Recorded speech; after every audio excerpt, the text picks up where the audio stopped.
Moko kuom jodak ma Migori oseduol mariwo pach oganda kata wi oganda e pacho ka NCIC kuom rem tiyo makare kotenore kod jotelo ma pacho ka ma dhogi pusore ahinya to e rombe mag siasa. Giseyo bende josiasa matiyo gi kweth njore e rombe mag-gi ni mano en kido marach kendo gitero piny Kenya kama ok owinjore.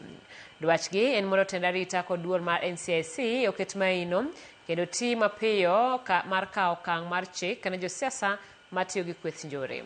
Rowere bende ojiw mondo owere gi weche mag njore manyalo ketho ngimagi manyime. Weche mipuse dhokgo be wabe ne wayudo gi ni mana jogo mwayierogo ema pusogi. Kuom ranyisi ni wawinjo wach kuom jowariyo ma jotelo giwacho weche ma wan to dwa gombo kaka jobunge ni wasewinjo ni omakgi kata wasewinjo ni duol mochung' mar ng'iyo weche maricho richogo okaw tichgi oti oserem timo tije nikech pok wawinjo kowuok oko moluongo jok ma buodho weche malich marichogo.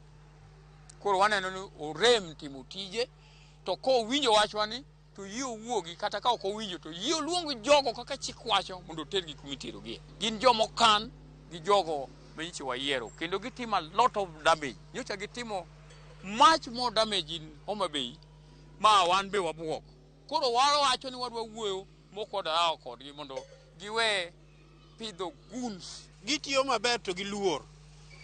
Oningo ka ng'ato timo gimoro kata owacho gimoro mong'e ni idhi kelo koko, oningo giluong ng'ato, gin gi arms, gin gi teko, gin gi sirkal, gin gi pesa, gin gang'o, giluong ng'ato e mbele gi mondo wuok kode mondo wachno rum. Ng'ama iluongo ni goons go king'iyo age gi ok rom gi marani, gin joma tindo. To koro ng'ato moluongo gi kata oluongo gi in a group mo convince gi ginyalo yie nikech pod pachgi ok ong'eyo. Jomoko kuom gi kanyo pok onyombo kata komo osenyombo to pod joma tindo. Koro yot mondo wuod ng'ani otim gimoro. Mano number 1. To nyithindo bende, nyathi Mwamba wachonwa ni nyathi ma ok winji wa jonyuol to nyaka bed gi tabu. Omiyo nyithindo madhi e lweny bilani nyaka gibed gi tabu nikech ok giwinj gima inyisogi. Nikech di mang'eny ikonogi ni kikori mondo idhi tim gimoro, kisetimo gimoro gino biro dong' ni in iwuon.